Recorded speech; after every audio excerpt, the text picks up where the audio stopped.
네, 한국경제TV가 연속 기획 보도하고 있는 산업화 50년 빛과 그림자, 오늘 그 마지막 시간입니다. 지난 산업화 50년 동안 우리 경제는 규모의 경제를 추진하며 쉼없는 성장세를 이루었습니다. 네, 다가올 50년에도 이 공식이 그대로 적용될까요? 우리 경제가 쉼없는 전진을 이어가기 위해 어떤 과제를 풀어나가야 할지 정경준 기자가 전합니다. 65세 이상 노인이 전체 인구에서 차지하는 비중이 20%를 넘는 초고령 사회. 초고령 사회로 진입한다는 것은 경제 활력을 떨어뜨리는 요소가 됩니다. 일본 경제의 경우 1990년대 초반 고령 사회로 진입한 후 2006년 초고령 사회로 진입했을 정도로 급속한 고령화 과정을 거쳤습니다. 이 과정에서 잃어버린 10년이라는 말이 나올 정도로 일본 경제는 장기 불황에 빠져 있습니다.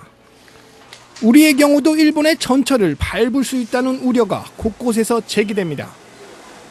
2026년 본격적인 초고령 사회에 진입할 것으로 예상되는 우리나라는 일본보다 고령화 속도가 더 빠르게 진행되고 있습니다. 글로벌 경기 침체에 따른 저성장 기조와 맞물려 급속히 진행되고 있는 고령화는 산업 전반에 걸쳐 상당한 부담이 되고 있습니다. 이런 추세로 가면 실은 현재 생산성도 떨어질 뿐만 아니라 실은 사람들의 고령화로 일어나는 어떤 생산 인구의 감소, 그 다음에 어쩔 수 없이 가는 어떤 삶의 질 때문에 전체적으로 일할 수 있는 시간이나 투입 요소는 줄어들 수밖에 없거든요. 지금보다 생산성을 높이지 않는 한 저희 우리나라 사회가 겪고 있는 여러 가지 문제를 해결할 수 있는 방안은 굉장히 좀 난감한 상태인 것 같고요. 지난 1962년 경제개발 5개년 계획 발표 이후 지난 50년간 우리 정부와 기업들은 규모의 경제를 통한 효율성 제고에 힘써왔습니다. 하지만 앞으로 다가올 50년을 대비해서는 우리 산업의 패러다임을 대폭 바꿔야 한다는 주장이 설득력을 얻고 있습니다. 고령화 사회를 뛰어넘을 수 있는 지식 기반의 혁신형 산업에 보다 많은 관심을 기울여야 한다는 겁니다.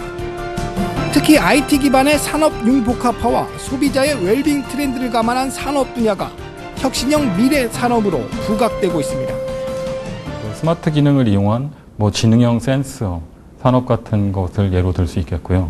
그 다음에 융합을 통한 그 IT 산업과 의료 산업의 융합을 통한 그 유헬스 산업. 그 다음에 그 최근에 많이 부각되고 있는 커뮤니케이션, 양방향 소통을 통한 교육 서비스 산업, 소프트 파워를 강조한 어떤 모바일 컨텐츠 산업, 수처리 산업이나 도시광산 산업 같은 것을 그 앞으로 유망한 산업으로. 스마트폰 등 휴대용 IT 기기를 통해 언제 어디서든 의료 서비스를 받을 수 있는 유비쿼터스 헬스 산업은 오는 2014년 국내 시장 규모만 3조 원에 이를 전망입니다. 경제적 잠재 가치만 50조 원으로 추정되고 있는 도시광산 산업 역시 주목 대상입니다. 도시에서 대량으로 배출되는 폐기물로부터 유가 금속을 추출해 활용하는 산업인데 매년 4조 원 이상씩 증가할 것으로 예상되고 있습니다. 차량용 반도체 산업도 최근 연비와 안전에 대한 관심이 높아지면서 글로벌 시장 규모가 급속히 커지고 있는 만큼 자동차와 반도체 분야에서 강점을 갖고 있는 우리 기업들에겐 유리한 산업 분야입니다.